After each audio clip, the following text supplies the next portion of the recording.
All right, so we're back here, Couch Coaches. Once again, this is another Couch Coach Live.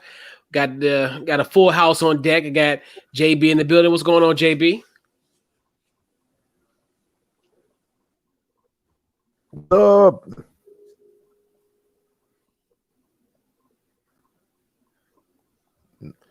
All right. Everything got quiet. Yeah, I Right. couldn't What's hear up? anything. Yeah, because Yeah. it just it went dead air. Yeah. What's going on?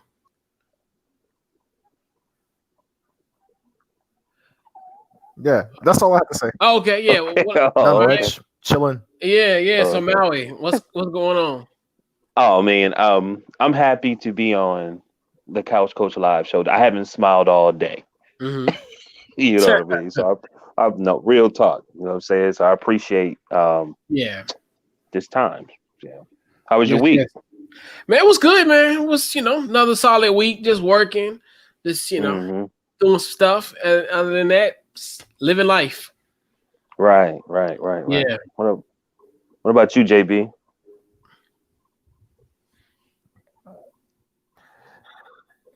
Working, finished my project. I finally finished project for I had to make a tic-tac-toe game using Oh, Python. So I was the one working on that for about 2 weeks. I finally finished it like earlier this week.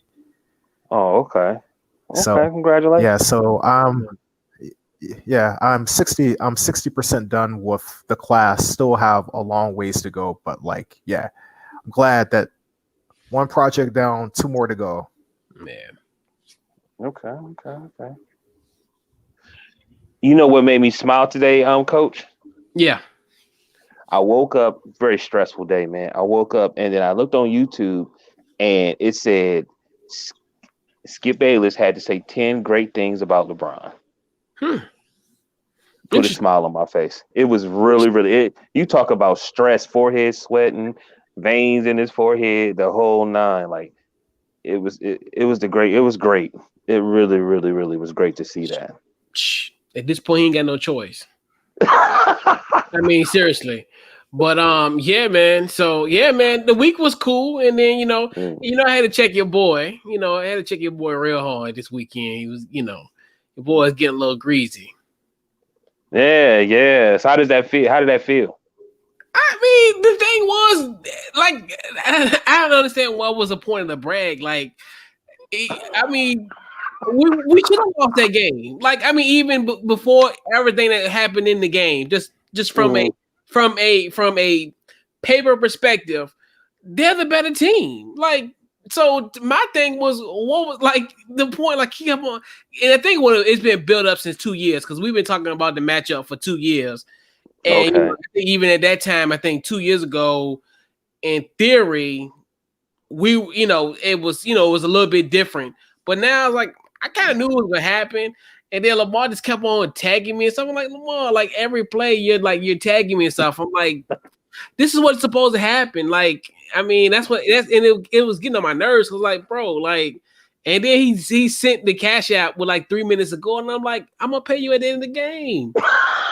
Like, yo, like, why are you acting like a sore loser? Like, I'm gonna pay up my bet. And I told him, I I was the one that's won the bet. I was like, dude, that's just lunch money to me. Like, I don't That's care. what I'm Like, talking about, Chris. I don't Tell care. him, Like Chris. I told him, I don't care. That was lunch money to me. Like, and it was the principle of it that kind of pissed me off. And Lamar knows because I talked to him after the game. I'm like, yo, like, why is you sending me a request for this $15 already? Like, the game ain't over. But then when we got that lead, he was like, "Oh yeah, He was nervous. He was sweating. He was sweating. yeah." Oh But my god. that was a part. That was a part of the game. That's something I've been talking about for months. Like that game was what we probably gonna get for the bulk of the season. So Hey, like that's why I didn't sweat it. I was like, I'm the one that initiated the bet. I knew hey, that's why LeBron did that decision. And that's why everybody in Akron bro, around was giving him a standing bro, ovation. He's leaving Cleveland. Yeah. bro. He gets it. In He all gets it. in all sincerity, like Lamar's my boy. At the end of the day, that's my boy. I'm gonna ride with Hmm. Lamar. I'll ride with Lamar. I'm down for Lamar. like 4 flat tires. But Right. when there's a difference between Cleveland and Akron, that is like it is like when LeBron said it like 10 years ago. I was like, wow, I didn't think it would be that way. But then meeting him and then beating you too, and how you guys are the polar opposite of each other, I'm like, okay, now it's all makes all clear sense. He is total opposite of them all. But yeah, man, I that's hilarious. That's my guy. But hey, I bet him more money in 4 years. We'll probably have a better team. Hopefully, we'll be in a new stadium. Who knows? But who knows what's in buy him some new white T-shirts. Who knows what's gonna happen in the next 4 years? But yeah, man. So let's just talk about it, guys. That's right, man. So Monday we had a Woj bomb where we learned that Doc Rivers was let go of his duties of the coach of the Los Angeles Clippers. So I'm gonna go around the horn. I'm gonna go with you first, JB. Your thoughts on Doc Rivers out as the Clippers head coach?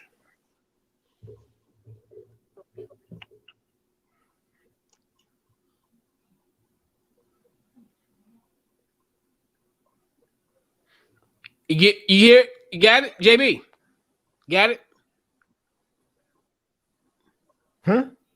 Yeah, your thoughts on Doc Rivers being let go with at the LA Clippers? Your thoughts? I'm going around. Okay. So I didn't. Oh, okay, so it's not really that surprising. I was a bit surprised it took this long.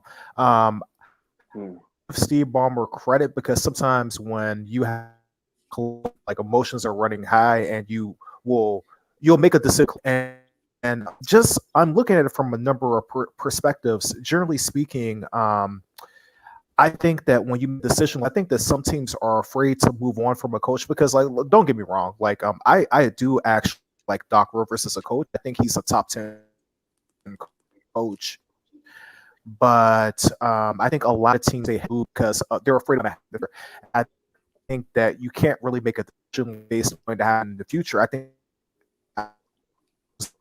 happen, and we've seen time after time, basically the Clippers, have these meltdowns. And like, look, we all can agree to this. Like, players make shots, players miss shots, players defensive assignments. But I think that there were some things that Doc Rivers did that weren't smart in that series.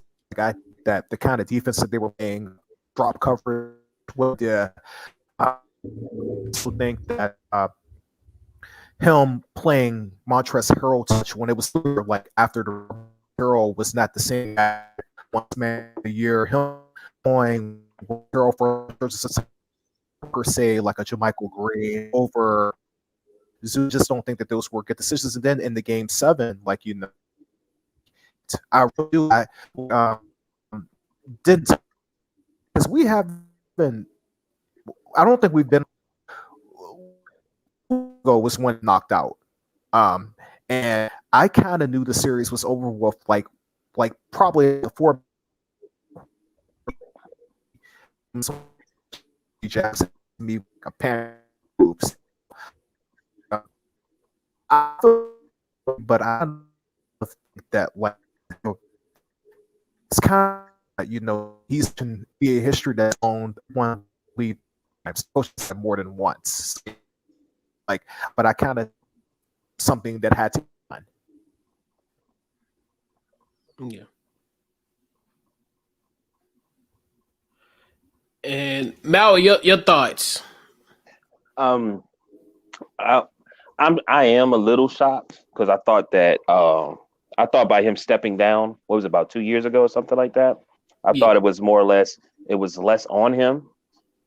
And then him just getting Paul George and Kawhi, I thought that having him as a coach and getting those two, that they eventually, even if they lost this year, that they were going to eventually have the time to come together. Because that was their excuse. They said they really didn't have a lot of time together. But when you really look at it too, it seemed like they gave up. They seemed like they went all in or nothing. And if You know what I mean? Like they gave up all their future, basically all their draft picks, and like I said, they did take some power from him, the new owner, and it just seemed like almost like the new owner might want to. It almost like this too. When Doc Rivers was there, it seemed like he had a lot of power at first, and then they started taking that power away from him. You know what I mean? And then it seemed like, and I really hate doing this, but let's just be honest, it seemed like Kawhi coming in, they gave Kawhi everything. You know what I mean? It's almost like, Kawhi is the one kind of like close to the owner and running things. And, Doc Rivers had a reputation of getting in your face and telling you some stuff just like Pop did, Matt Barnes said, Doc Rivers said some things that he felt very disrespected. So, I hate doing that. But when you look at it, I really felt like, I don't think Doc was really happy. It seemed like they said it was a mutual thing when him leaving from him and I guess whoever's in charge. So I'm not shocked either. You know what I mean? And it seemed like this is the year for people to necessarily, especially coaches, the opportunities to move and start new. I mean, Doc has been there for a long time, and he has some numbers, but I don't think he really took them to a place that he wished that he could have. Yeah. Deshaun, I have a quick question for you though. I'm sorry, Chris. You mentioned that Doc was kind of in your face. I kind of agree with what you were saying, but I kind of one of the that Barnes said that caused a lot of tension on Clippers teams. 2018, 2000 was the fact that Doc Rivers actually would call out like the lower tier players. Like, so for instance, he said that one time during a film session, he called him out because he had made a defensive mistake, but he wouldn't call out per se a Chris Paul or a Blake Griffin. So I kind of think that when you're a coach, you have to kind of call out everybody. You just can't say, I'm not going to call Chris Paul, I'm not going to call Blake Griffin when they fuck up, but I'm going to call Matt Barnes. And actually, Matt Barnes, one of the rumors that came out, and actually this guy I'm in a basketball group with, he knows like some of the coaches and some of the players. He said that in that actual session, it got heated. They had to separate Matt Barnes from Doc Rivers.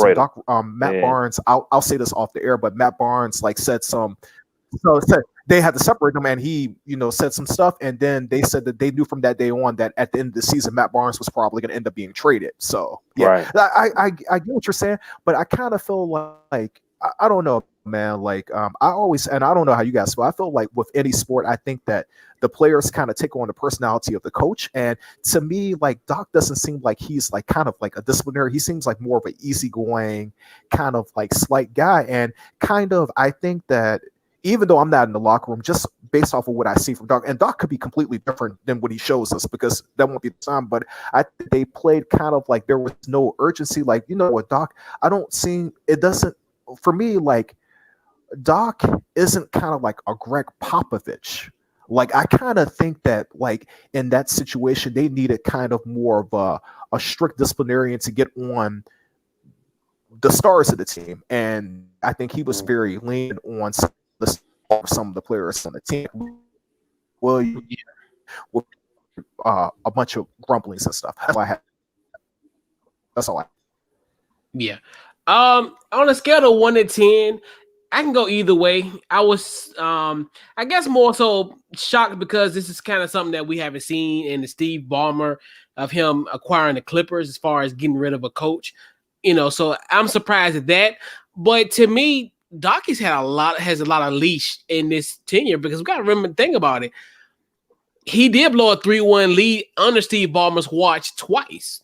The 2015 where Josh Smith, out of all people, went off on that hot fourth quarter and propelled the Rockets to the Western Conference Finals that year. And then, like you said, back to your point, Maui, 2 years ago where he had executive control. Corey Brewer too. Corey Brewer too.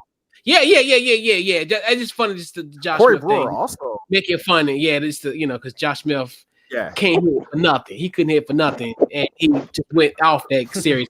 So back to the point. So essentially in 2018, like you said, where he, as far as lost executive power, as far as the GM and what have you. So it's kind of one of the things where it's like it was like a matter of time. And I think this situation was a situation where it was like the breaking point, and they're at a critical part of their, of this tenure, because you think about it, Kawhi and PG can walk next year, so it's almost like championship or bust potentially. Right. So, right. I think Ballmer just did what he had to do. And Doc will be fine. I mean, Doc goes somewhere. If he wants to coach this year, he can. If he don't, he can sit back and just see what's going on. And hey, I mean, he's good. And I think I mean, I'm not really 100% surprised. I mean, it's just one of the things where it's just like he's had a long leash. So to me, like anything at this point wouldn't have shocked me. Like, so I mean, hey, I mean, this is kind of shocking because we don't look at the Clippers as a team that would make these type. We would see most organizations make this type of move, but seeing it from the Clippers perspective, that's what made it kind of like in that 5 scale, like kind of, I'm somewhat surprised, but I'm not 100%. But just seeing how the Clippers, when we think about the Clippers, and as you always eloquently point, Maui, the Clippers gonna be the Clippers.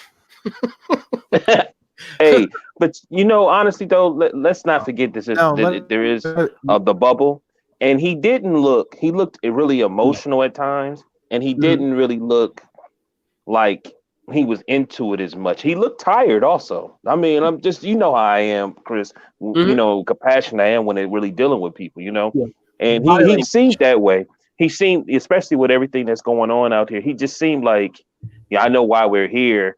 Even when he spoke, he just didn't. I just think that it was the best thing for. Sometimes you have to start over. Yeah. Yeah. And then they'll start over. And that's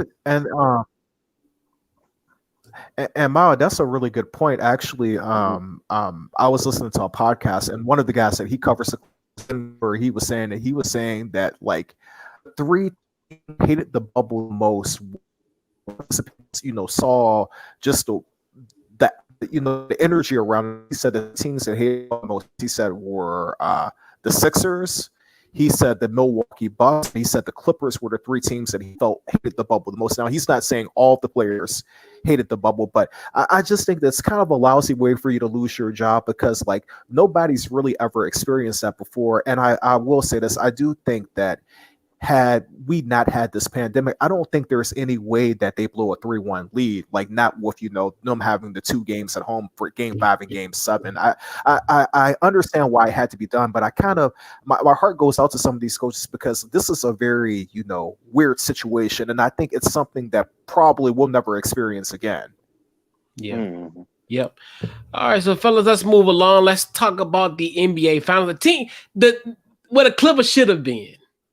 And I would have won that bet, Maui, but that's him. I was just looking at my feet, B. I ain't even gonna lie to you. All right, now. So, fellas, let's talk about the NBA Finals, where we had the Miami Heat versus the LA Lakers. The Heat come in first time back in the NBA Finals since 2014, and then the Lakers come back first Finals appearance since 2010. Both teams didn't make the playoffs last year. Now they're in the NBA Finals. So the first thing I want to talk about on our NBA Finals preview, what is your storyline to watch? So I'm gonna go around the horn. I'm gonna go with you first, Maui. What is your storyline to watch? Man. Just to see how everything is going to be set up. Like, which way. I don't know, man. I'm just excited both teams is there. I think I liked Miami. When we first restarted, doing this, Couch Coach Live again, you revamped it. I was telling you, this was one of my favorite years for the NBA, because anybody could beat anybody. Yeah. It was no just, what I'm saying? Everybody played hard. Anybody can go off. You don't even know who this player is or this and that. And like, I was looking at the Miami Heat team, and I knew some people, but a lot of people, I didn't know who they were. You know what I mean? And I liked their team. They felt so dangerous to me. You know what I mean? Just before Andre Iguodala got there. So I'm just excited to see, just to see how the coaching going to be, the lineups, the rotations. Because that's one thing about this bubble I've been really paying attention to, is how the different rotations that everybody's playing. And I think Miami and the Lakers, is hard to figure out how they're going to You know what I mean? Who are they going to? You know the main few people they're going to start, but how the second units and the third quarter and how who they going to give more minutes to and who they're going to cut back on. So that's what I'm excited about. I know everybody want to talk about LeBron and so let me tell you something. It's going to be a lot of basketball IQ between these two teams, from Pat Riley to his coach, to the coaching staff for the Heat, to the players that's on the floor. You got Andre Iguodala, you got Jimmy Butler. Like it's some basketball IQ for both teams. So it's going to be really exciting to see. Yeah. JB, your thoughts? I mean, your storyline. My bad. Your storyline. So I think that this is a really fascinating series. First, let's just talk about the fact that both of the teams, they didn't make the playoffs last year. I think this is the first time in NBA history where both teams didn't make the playoffs. So they went from being a la lottery teams last year to basically being in the NBA Finals this year. And I think that this is really, really what sports is about. You not being good one year, but you taking advantage of your opportunities the next year, to be good. But great, that's great. The thing that I'm really looking at too is one thing that I'm really looking to in this series is, and I was thinking about this too. I think that we can clearly say that the Lakers have the best two players in the series with LeBron James and with Anthony Davis. I think that that's clear. But I think that you can make a legitimate argument number 7 or number 3 to 8 belong to Miami. I really do think that you can make a legitimate argument that the Heat may have the 5 after 1 and 2, they have the next 5 best players in the series.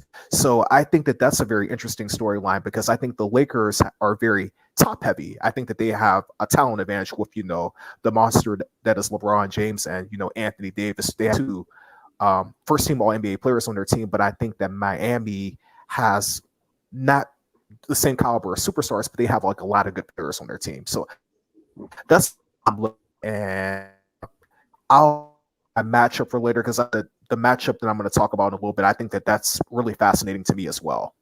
Yeah.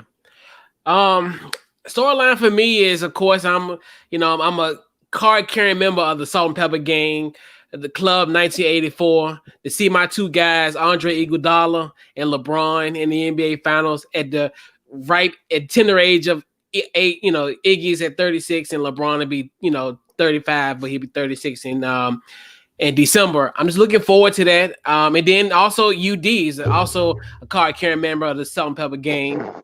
And seeing what these guys do, I'm just very impressed of what these guys have done thus far in their NBA careers, and now seeing them now in this NBA Finals present day. And like you said, I think the biggest headline is going to be really the Lakers, man. Could this be, this like we talked about last week, Mal? I think this really is a team of destiny. Where, I mean, like I told you about the Kobe shot, which I felt kind of low key emotional about that. So just imagine if they win this title, how I would feel. So it's going to be just a very interesting finals. I'm definitely looking forward to it. So yeah. So all right, we'll go around the horn. Matchup to watch. What is a matchup that you're looking forward to watch? I'm gonna go with you first, JB. Okay, so this matchup is really fascinating, and I was talking to my dad about it when the Lakers knocked out the Nuggets on Saturday. He asked me which team that I thought would present the biggest matchup problem. And I thought it was the Celtics, but the more I thought about it, I really am looking forward to this matchup between Anthony Davis and Bam. Yeah. I think that that's a very, very intriguing matchup. Anthony Davis is a monster. He's one of the best big men in the league. Bam isn't the same player that Anthony Davis is. And you're not going to tell me that Bam is better than Anthony Davis, but I think that Bam has the defensive tools to match up well with Anthony Davis. I don't think that Anthony Davis is going to run roughshod over Bam.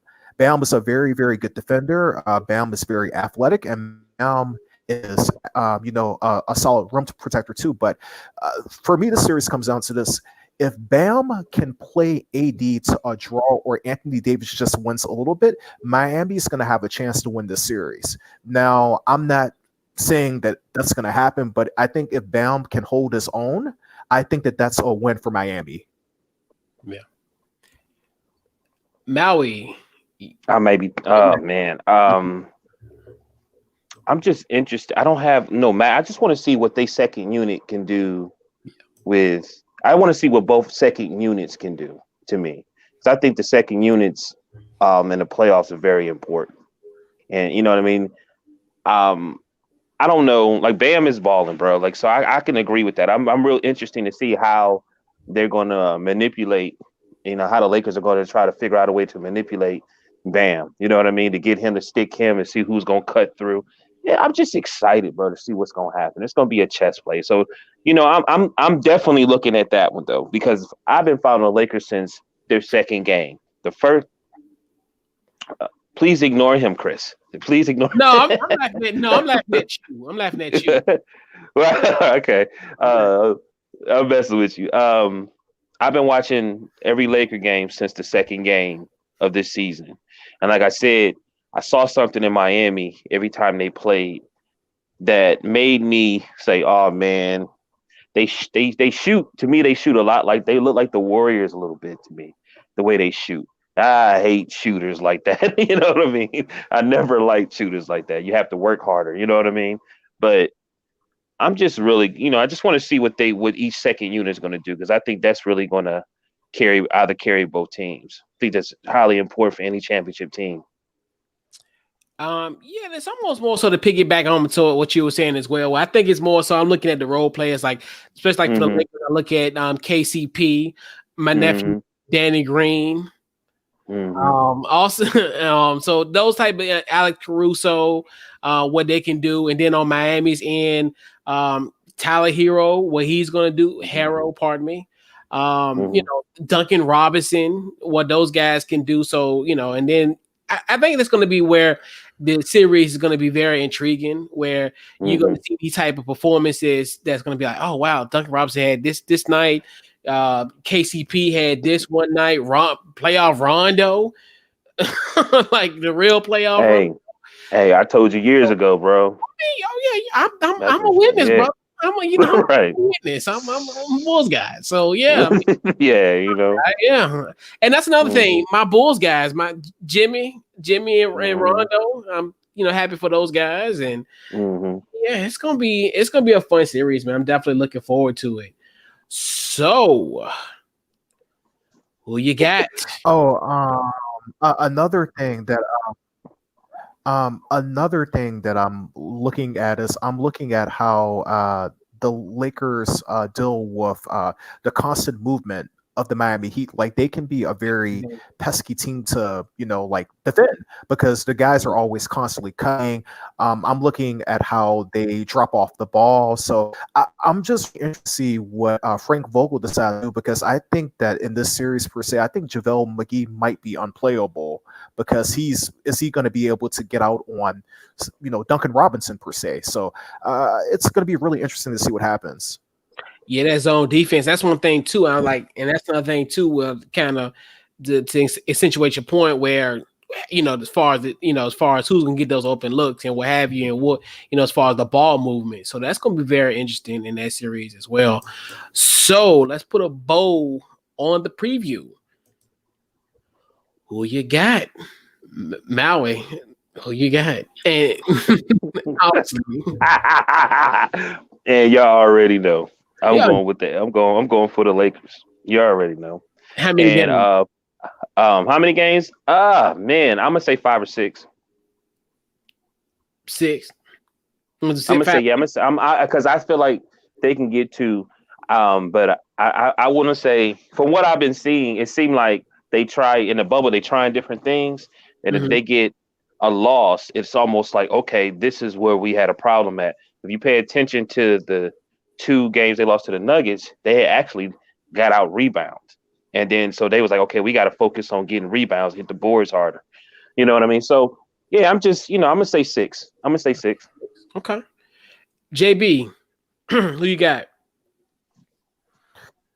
I've been going back and forth with this prediction, because I think the series is really fascinating, and I'm gonna say I'm more confident this is going to be a long series. I'm not had who I thought would say if I did like 100%, I would say I'm 58-42 with. I think the Lakers probably going to the series, but I do see a path for Miami to win. I'm just gonna go ahead. I'm gonna say the Lakers in 7, but I think this is gonna be a really like hard fought series.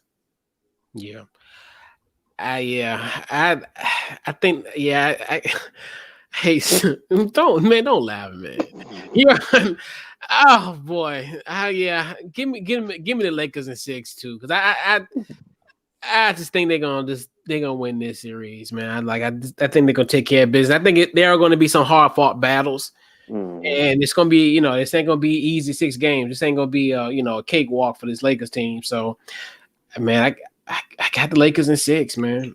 I do have a matchup for you guys, though. I do have a matchup for you guys to watch. Yeah, what? Kyle Kuzma versus Tyler. Tyler Hero. I'm telling you, and I'm telling you for a reason, because it's a female that because Cal, that's Cal's ex-girlfriend, right? Right. And she's showing it. She's showing it. Like, it was some pictures being taken. I said, "Oh, Tyler. Oh yeah. Wow." Bro. Yes. That's why they had that rule in that bubble with not bringing all the women folk in there. See what's gonna happen? Create all that drama. Here you go. Well, why they restricting all these women to come? You see why? Look at this. Look, I know, and she flying into her little tenor. Flying, bro. Like, he had already took pictures for the league and ESPN, and she over here, "Come in, Tyler," hugging there and doing this and that. I'm like, "Oh, see." Stay focused. Stay focused, young men. Stay focused. Stay focused. You're only 20. This is your opportunity of your lifetime. Don't let. Oh, I have one more thing to say.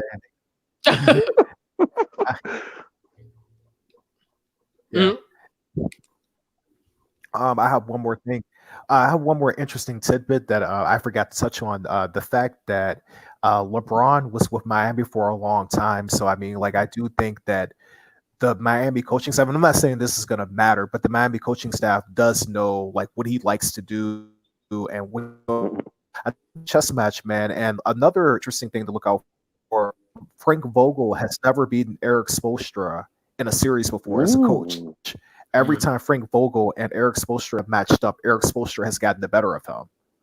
Oh, so, good one. I mean, I think that those are some interesting things to look at as well. So, and then another one, Pat Riley, in his dogged pursuit to try to get one up on LeBron, he's still mad at Rich Paul that Rich and Mav was on the team playing, and he's still mad about that. So.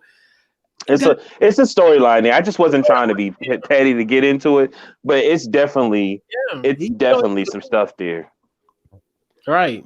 He's still pissed off about that. I'm like, damn, he was talking about that for like a year because we talked about it. Because matter of fact, did we name a podcast Petty Riley? Because remember he had a situation because LeBron went home because they were playing Cleveland, and then Rich and them because they wanted to spend the night. They all wanted to spend the night so they could stay at LeBron's house. And he talked about that like because he left in 2014. He talked about that like in 2015, 2016. I'm like, yo, let it go, yeah. Let it go. Because he wanted to spend the night. You know who really hurt about all of this? Who? Stephen A. Smith. Because they in a bubble, and you talk about the championship in South Beach and in LA. Yeah. Oh, that'd have been a dream to cover. Coast to coast excitement. Right. It's crazy. It's brutal. Right. Only in the bubble. Only in this circumstance where you got Miami and LA playing and we can't travel. Well, we're in a bubble. We can't travel, but they're in a bubble. They're in Orlando. Like, I know. I feel for Stephen A. That's rough. But, hey, right. Hey, they get it how they live. I appreciate Miami winning too, because I love when Miss Taylor is happy Oh, Lord. Joe, Joy. what's how Sean said? Joy. Joy. Skill, tell Joy. Yeah, man. Ooh, that girl fine. Oh yeah, Mm-mm-mm. yeah.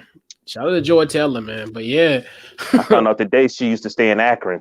Oh yeah, because she from there. She from Pittsburgh. Her brother played in Akron. Yeah, because he played at Kent State, didn't he? Or what did he play? He played. Yeah, Kent State. Yeah, he played at Kent State or Akron. I don't know, one or the other. Ooh, Yeah, man, that's right. Somewhere. Yeah, he played. Yeah, that's right. That's right. Yeah, I mean, what? Because we ain't no good, so he fine, boy. Oh, yeah, we know, man. We know. Calm down, Maui. I try to exhibit self-control. Right. But man, it is what it is. Yeah, enjoy. Go with Joy Taylor. Hey, she was playing her music because she was happy Miami won, and every time she do something, the herd be like, yeah, me and my wife. Every time she do something or say something, he always throw his wife in the picture. You got to. Don't get divorced. Right. So let's switch focus, fellas. Let's talk about the National Football League. We'll do a week 3 recap. Who was your biggest winner in week 3 of the NFL? I'm gonna go around the horn. Maui, you go first. Biggest winner. I got the Buffalo Seahawks and the Steelers. Steelers still look good to me. It's hard for me to pick one. Russell Wilson, man, he just seems so comfortable out there, comfortable with the game. And man, Buffalo, man, like I'm starting to really enjoy watching Josh Allen, man. Yeah. JB, your biggest winner in week 3.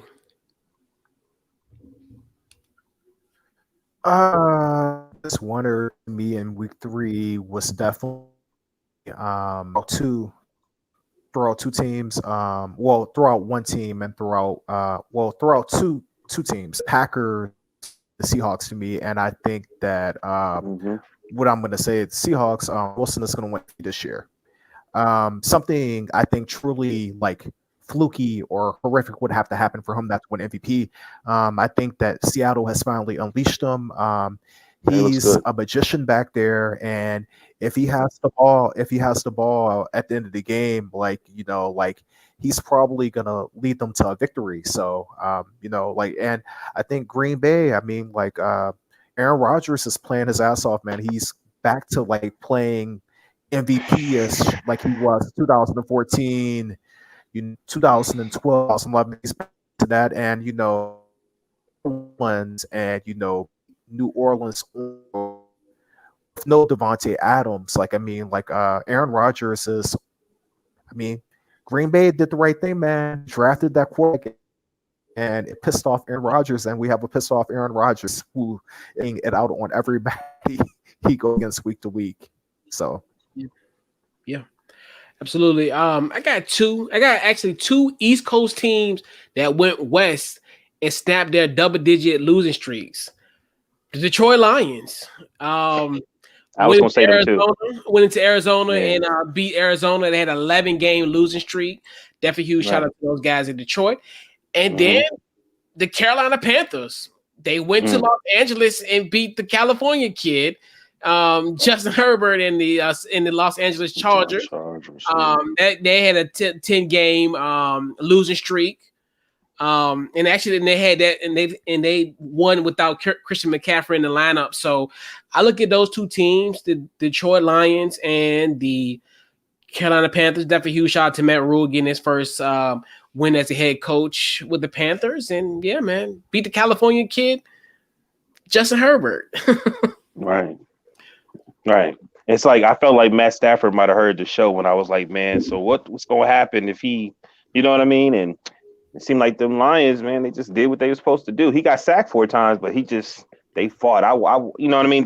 They fought. The defense really stepped up too.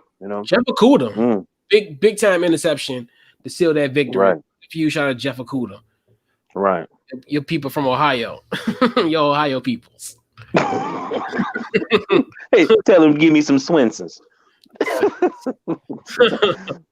All right, fellas. So the biggest loser. Who was the biggest loser this week in week 3 of the NFL?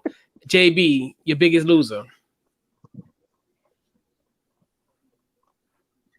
Well, I have a few losers. I would say probably the biggest loser of the week was probably the Philadelphia Eagles. I don't know what the hell is going on with Carson Wentz. It looks like he has the yips. Everything's all so like he had this unbelievable 2017. He tore his ACL and he hasn't been yet.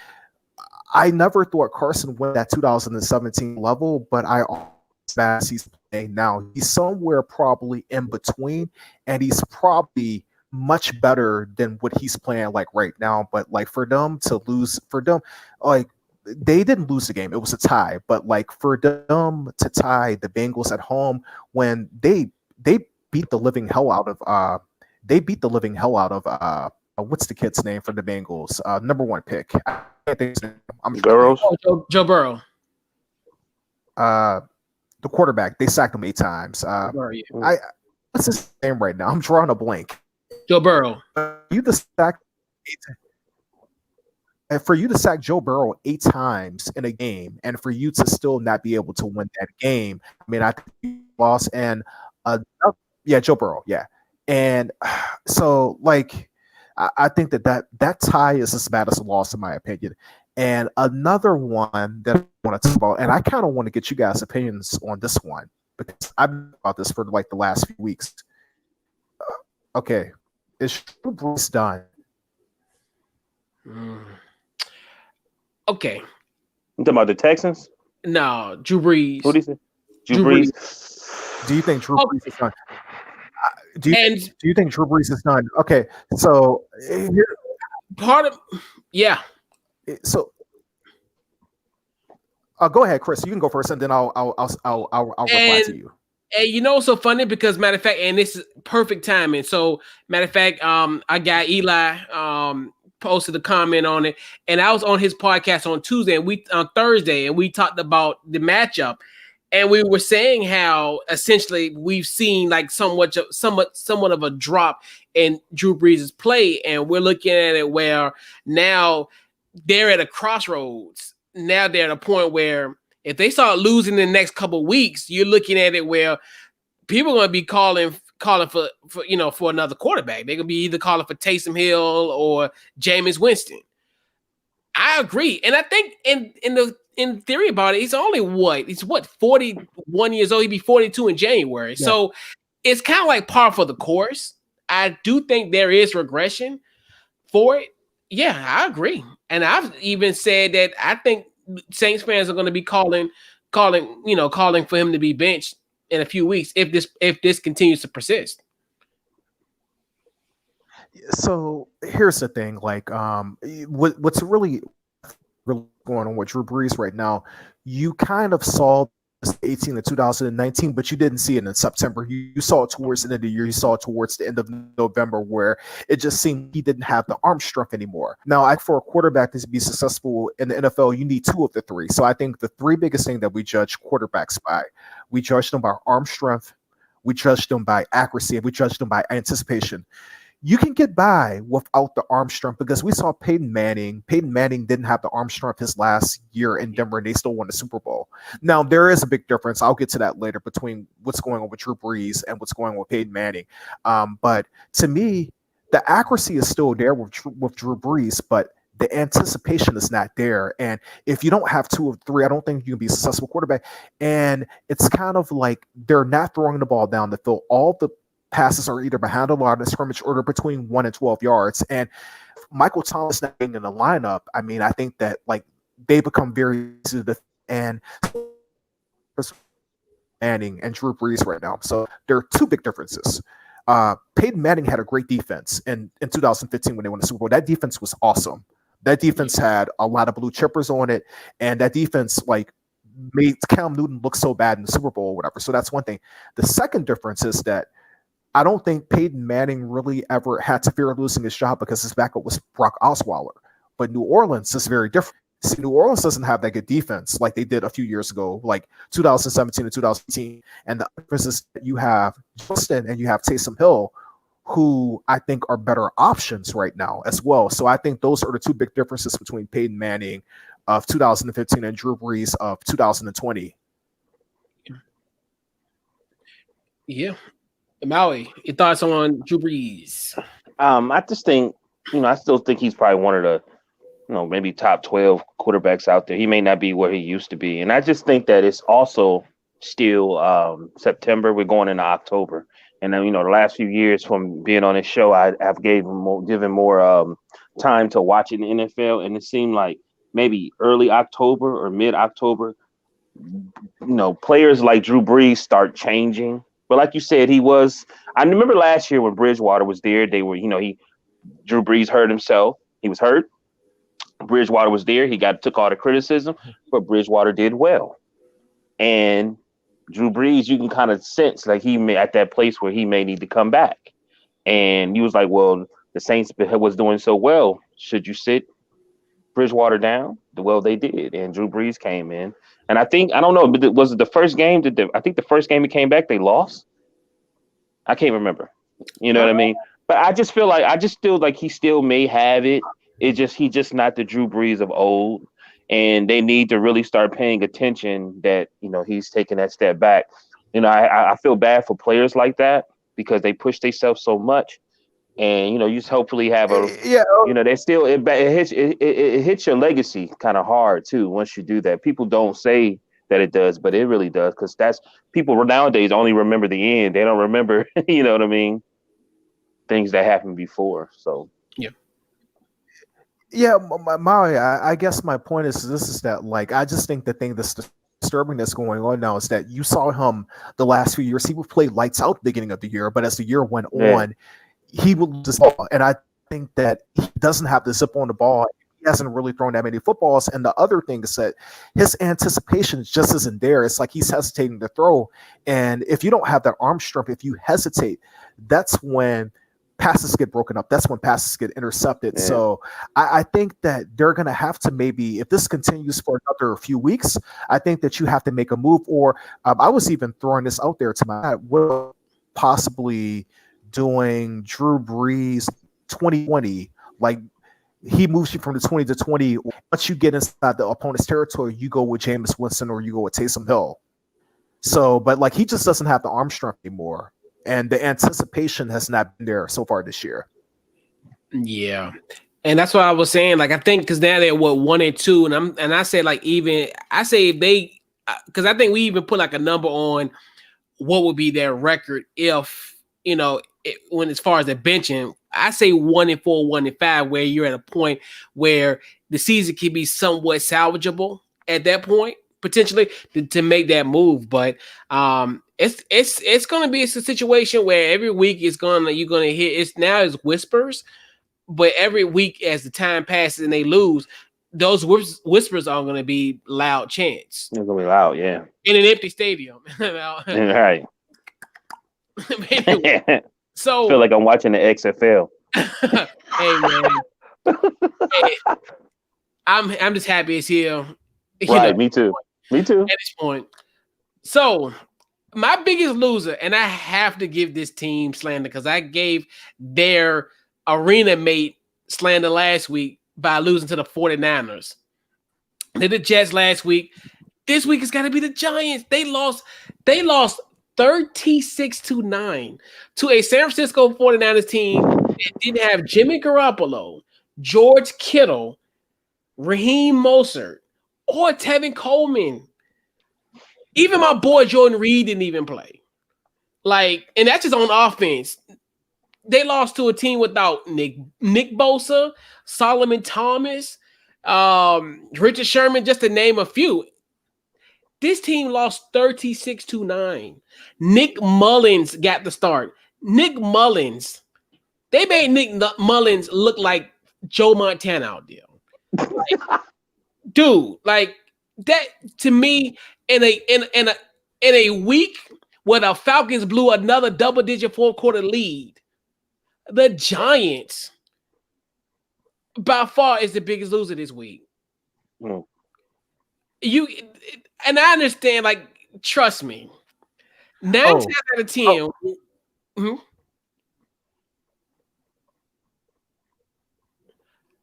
9 Oh, times out of I'm 10. sorry. I'm sorry. Continue. I Yeah, just thought of something. I'm gonna yeah, say after you finish. yeah. 9 times out of 10, when you lose that type of personnel, you are not gonna win by 25 points on the road. Right. You're not. Right. You're not. And I said the same thing with the Jet situation last week, where they only, damn, at least the Jets only lost by 18 points. I mean, my goodness. So to me, the Giants get all the slander this week, even in a world where the Falcons blew another double-digit lead in the fourth quarter.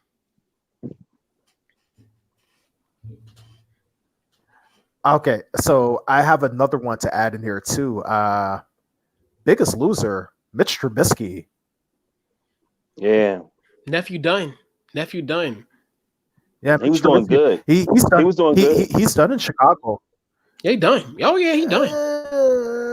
I mean, Nephew done. he was okay. I mean, like he played well against Detroit in the fourth quarter, but he didn't really look that happy against the Giants, and they got off a slow start against the Falcons. Like I think that the only reason why he was even the starter is because the GM kind of pushed Nagy to make him the starter out of. But his career in Chicago was over with. He's done.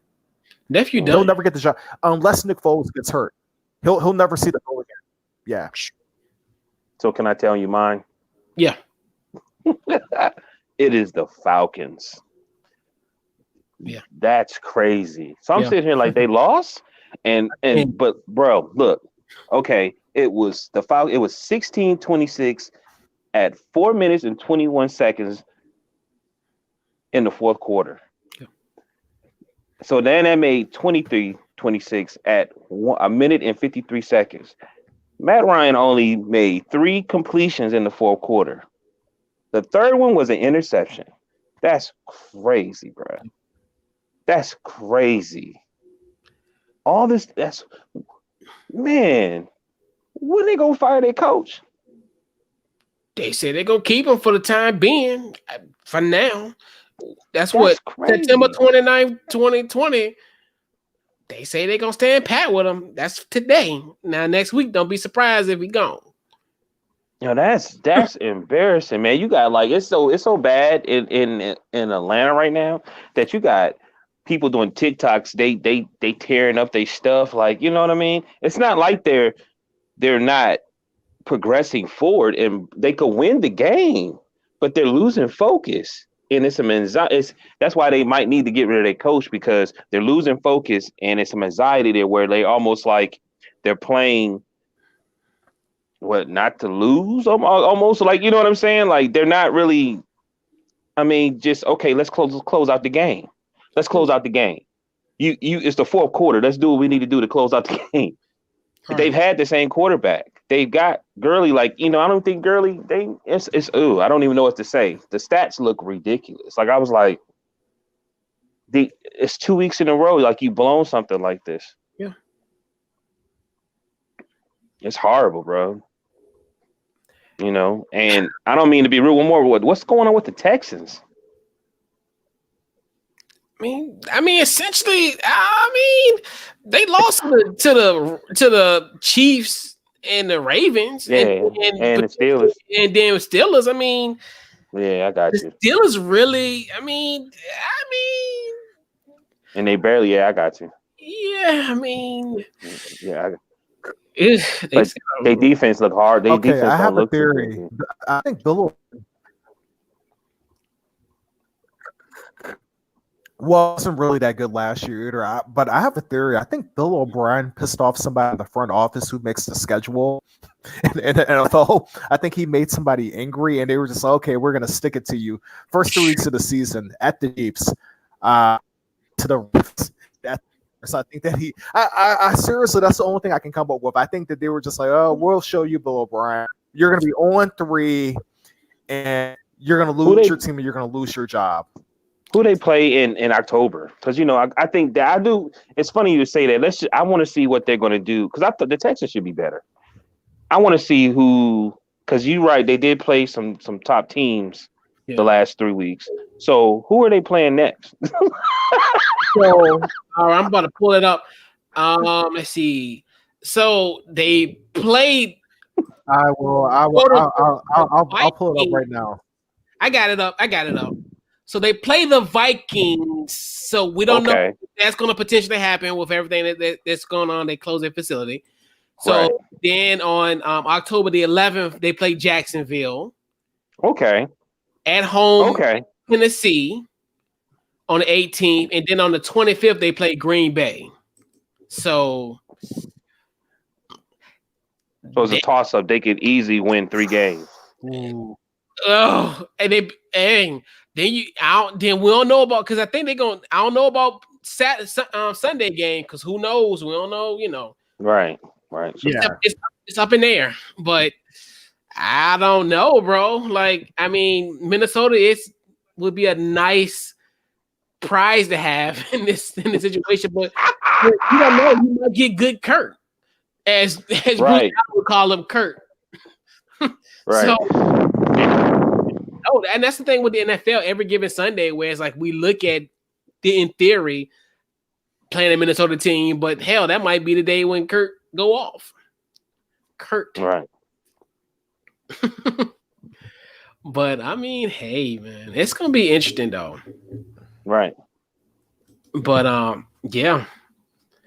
But yeah, the Falcon situation, that's just mind blowing. And it's funny to think, like, and I just show you, like, just the comparison of the two, where you look at, if you didn't social distance the onside kick against Dallas, okay, you're 1-1. You don't let Nick Foles score 3 touchdowns in 6 minutes to go in the fourth quarter, then you're 2-1. And at least you can be like, okay, well, we lost to Seattle by 15 points. Okay, everybody's gonna lose to Seattle. I mean, especially when we look at the Atlanta situation, where okay, that's acceptable to lose to a team, to one of the best teams in the NFC in Seattle. But now you're looking at, now you're 1-2. So the Falcons, it's mind blowing, man. It's a trip. My whole thing is the last 2 weeks they should have won those games. They could have won this game. Oh, yeah. Like, it wasn't like they were close. Like, you know what I mean? They let just back to back. I'm like, what's going on? Like, you know. No, he had 3 completions. Yeah. Remember, I had 3 completions in the fourth quarter, bro. And like I said, one of them was an interception at the end of the game. Yeah. I mean, come on, man. But I think the Bears one is even worse, because I'm like, dude, you let come off the bench and beat you. like, you're really like, dude. Nick Foles is a great relief pitcher, man, and right, he is, he really is, though. Poor Dan, he'll be filing for unemployment. Yeah, he'll be filing for unemployment sooner or later. Dan Quinn will be, because I think, dude, I just think, man, like, you lose 2 games like that, man. I think that, let's just be honest, in the NFL, you're going to lose some heartbreakers over the course of the year, but for you to lose heartbreakers back-to-back weeks, and the Dallas one, you know, I'm a Dallas fan, but like, Dallas should not have won that game, and like, you know, they busted out with the hypnotizer onside kick that the whole team looks at, and so on. I mean, you know, for you to lose 2 games like that back-to-back week, they were social distancing. Well, I guess it was Tizer. Yeah, man, that was crazy. So, what was your biggest takeaway in week 3? Maui, your biggest takeaway? I'm still on the run game. There's a lot of quarterbacks scrabbling, man. It's kind of taken away from the running backs. But shout out to Adrian Peterson, still doing his thing. Got like 75 yards. It's not a lot of running backs, man, that's getting like 100 yards a game. It's crazy. People, they really not establish and run like they used to. Yeah, it's a passing game. Yeah, it's a passing game now. Like, you know what I mean? It's strange. I mean, it's not strange, but I'm just looking at it like some of these games, I felt like they can, if they established a run. I mean, look at the Lions. Did you really think the Lions was going to beat the Cardinals? And when you look at the stats, you'd be like, okay, they definitely, you know what I mean? Just like the Saints. Like, when I was looking at the rushing yards. They really didn't, like, you know what I'm saying? Like, it really wasn't. I was like, damn, they just passing the ball. You know what I mean? But anyway, that's my biggest takeaway. No. Yeah. JB.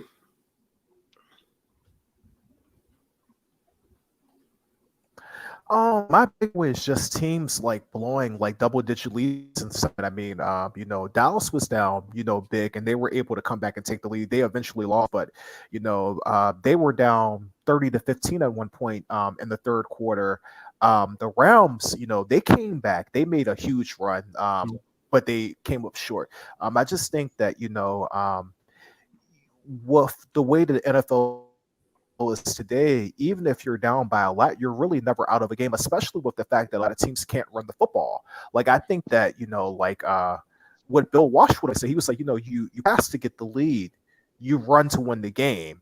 And I think that if you're not able to run the football, a big lead is easy to come back from. So, I know last night, actually, not last week, but last night, Baltimore was down big and they were able to cut it down to a one score game before Kansas City put it away. But I think in today's NFL, man, with the way that teams can throw the way these receivers are fast and stuff like that, and the way they've just made the game a passing game, I think that even if you're down by 2-3 scores, man, you're not out of the game. Mm-hmm. Yeah, absolutely. My biggest takeaway, man, the NFC East. What are we doing, guys? We're combining 2-9-1. Like, this is still by far, I don't care what nobody say, the best division in NFL history. The only division that ever, all teams have won it. We just have a bad year this one. Well, we've had some bad years for the last few years, but I digress. But the stat of them being 2-9-1, oh my God, are you serious? Like, what? And thank God that the Eagles got a tie. Like, good Lord, that'd have been 2-10. Like, my goodness. Thank you, Philly, at least for time. Bro. Woo, boy. Trust me. I got a question for you. Do you think y'all should have kept Adrian Peterson? I mean, at this point, I don't know. I mean, I think it's just, a part of me wish they did, but a part of me is like, well, I understand what they were doing. They just wanted to get younger at the position, even though we ain't getting much from that running game. Like, it would be cool to get that 98 yards he got in week 1 and that 75 yards. That's why I'm saying that. Because I feel like with your quarterback, if they established a running game, I think it will open up. I don't think he should pass too much. Yeah, I think there is like a regret, but I understood that. I now understand the direction of it, but a part of me is like, yeah, we could have used that. I like Antonio Gibson and JD McKissick, but I like Adrian Peterson a little bit. Those are great guys. JD's a nice running back. Antonio's a great running back, but yeah, I'll take it.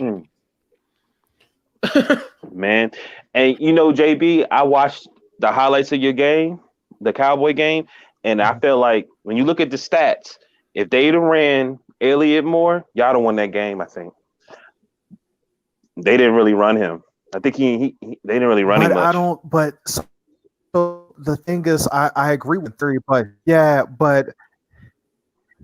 Well, I think that they could, man. Like, I one thing I'll say about Seattle, I think Seattle is really hard to run on, and I think that them getting down 30-15, when you get down 30-15 like that, you're probably going to abandon the run. I do think I agree with you in theory that if they were able to run the football, they would have won the game. But because Dallas's defense is horrible, and I think that one of the best ways to protect a defense is to run the ball. And I knew that Seattle was going to be a tough matchup for us. I picked Seattle to win. I thought it's going to be about your best defense is to run the football. Like, if your defense third game, you're probably not going to be very good, man. Especially now, the fact that preseason, so a lot of these guys are not well positioned. So your best, Right. so like, and squatters have blown beats, man. They can't run the ball.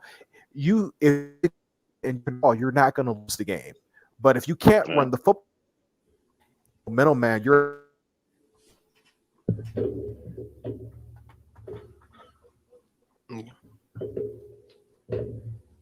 All right. So, all right, fellas. So let's put a ball in this week's Couch Coach Live, man. Who be giving out game balls? Who gets this week's game ball? I'm gonna go with you first, Malway. Game ball. I'm gonna give it to the NBA, the Heat in LA, and I'm gonna give it to Skip Bayless. No, I'm just kidding. But I'm gonna give it to them. You know, I'm very I think the NBA did it, man. We didn't know what they were going to do, and if it wasn't for them stepping up and making the right decisions from the beginning of the pandemic, from the time they shut it down, we might not have sports. You know what I mean? Yeah. So I'm gonna give them the game ball. Yeah. JB, your game ball this week. I'm gonna give my game ball this week to Andre Iguodala. I mean, like, he's looked not the same player, but I mean, he had a really good game 6, man. He played really well, and if Miami is to make it a tough series, I think it's gonna have to have 4 games like this. But Iguodala, he played a very, very pretty bad, somebody earlier in the playoffs, especially when I saw him play against Milwaukee. I said I thought he was cooked, but he turned Mike turned back the clock. He turned back the clock for one night, and it was nice to see him, play big and be a big part of the reason why they made the finals. Yeah. Yep. Club 1984 in the building. So. Mine's got to go to a local legend, Russell Wilson, by way of Richmond. Some people say Tuckahoe. I say he from Richmond. Whatever. The 2-time Richmond Times-Dispatch player of the year twice. No one that's a great feat, especially here in Richmond. So definitely huge shout out to him. Great performance last week. On Sunday. Definitely 5 touchdowns, and man. They're letting Russ cook officially. He's cooking with all the tools in the kitchen. So He's definitely cooking. Definitely huge shout out to the Richmond Times-Dispatch back-to-back player of the year back, I think it was at 06 and 07. So yeah, definitely huge shout out to the legend from Tuckahoe. Man, stop it, yo. I want to go there because I'm trying to do that. Well, it's right up the street. It's not that far. It's right up 64. Ooh. It's not that far. Ooh, if ever was a place they need to change the name. Hey, I say Richmond. And matter of fact, if alum of the show, Larry, he always used to get on me. No, he's not from Richmond. He's from Tuckahoe. So I'm like, nah, man, he's from Richmond. Hey, man, where you from? My name's Sean. Where you from? Man, I'm from Tuckahoe. Excuse me. Where you from? Yeah, man. So Russ is from outside. It's right outside Richmond. Russ is on he's from the outskirts of town. He's in the suburb called Tuckahoe, Virginia, as many would suggest, but I still call him a Richmond guy, But yeah, man. So final thoughts, fellas, before we wrap up the show. Final thoughts. We'll go around the horn. Let's freestyle it. Final thoughts. Okay, I'll go. Okay, I'm gonna go real quick though. I felt like in this bubble, the refs have been horrible. And the reason why they've been horrible to me is that, to me, they're not being consistent. I was saying this is my final thought. I would like for the referees before each game give instructions of how they're going to call certain things, so we can already know, and maybe people won't complain as much. Does that make sense? Am I tripping? Just like they do in boxing, you know what I mean? Like they can even go to the locker rooms. You can say, okay, guys, the hand is part of the ball. This is blah, blah, blah. This was this. If you want to run this screen, this is what I'm going to call, blah, blah, blah. I just thought that would be more interesting because some of you watch the bubble, when you watch the bubble playoffs, man, you see everything. You see defensive 3 seconds. You see everything. But that's my final thoughts. I would like for them to look into that. Yeah, JB. That's my dude.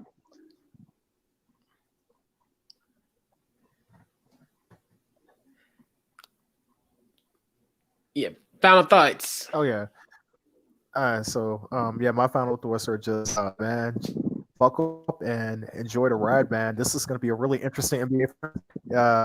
Right. Buckle up, enjoy the ride. This is going to be an interesting NBA finals going to happen in September and October. Right. Really, Right. Right. Right. Like, It's like the world's already upside down. right, and it's crazy. 'Cause I always deem this time as sports timber. You know, as far as coining for October, sports timber. And now you're looking at you add the NBA Finals, which is it's crazy to think, like you said, the NBA Finals. Normally we'll be getting ready. We'll be doing an NBA preview for the next season. In theory, at this point, you know how it will work in regular circumstances. But yeah, man, definitely looking forward to the NBA Finals. Definitely just looking forward to a lot of things. Looking forward to now my Tar Heels getting back on the field after two bye weeks. There's a lot of stuff. I'm just definitely looking forward to a lot of things. Definitely looking forward to just what's in store going forward. So definitely thank everybody for checking us out today. Definitely follow the podcast on social media, Facebook, Twitter, Instagram, anywhere you get your social media, we're there. Check out the podcast. We'll be get this podcast loaded up quickly, so it'll be on at Apple, Spotify, wherever you got it, and then we'll be on YouTube as well. So the replay of this will be on YouTube and everything as well. So, fellas, what's up? What's up? Nothing. What's wrong, man? No, I'm just happy. I'm just smiling. Okay, that's good, man. Just be sure, man. Do I got something on my nose or something? I got something. No, I wouldn't do that. You know how I would do. I'd have been like this. I'd have been like this, Chris. I've been like, text me. Right.